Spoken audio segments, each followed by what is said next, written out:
संतोष देशमुख हत्येच्या निषेधार्थ सांगोल्यामध्ये कडकडीत बंद पाळला जातोय। खटला फास्ट ट्रॅक कोर्टामध्ये चालून आरोपींना तातडीनं फाशी द्या, सर्वपक्षीय तसंच सकल मराठा समाजाच्या वतीनं निषेध केला जातोय। धनंजय मुंडे यांच्या आमदारकीच्या राजीनाम्याची मागणीही केली जाते।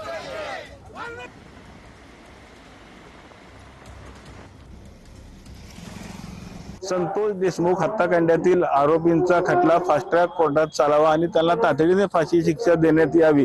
त्याचबरोबर धनंजय मुंडे यांना देखील सहआरोपी करावं, त्यांच्या आमदारकीचा राजीनामा घेण्यात यावा या मागणीसाठी आज सांगोला येथे कडकडीत बंद ठेवण्यात आलेला आहे। त्याचबरोबर आपण बघितलं तर सर्व पक्षीय कार्यकर्ते असतील, त्याचबरोबर शेकापचे असतील, त्याचबरोबर मराठा सेवा संघाचे अशा अनेक सर्व कार्यकर्त्यांनी खरं तर मूकमोर्चा देखील आयोजन केलेलं आपल्याला पाहायला मिळत आहे।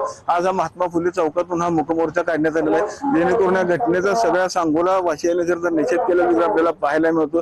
वेगवेगळ्या पद्धतीचे स्लोगन ते बोर्ड देखील त्यांनी हातात धरलेले आहेत। आमच्या राजांना न्याय पाहिजे, त्याचबरोबर सर्वांचा आम्ही निषेध करू। आज सांगोला बंद, नाना धर्मांच्या कवऱ्याचा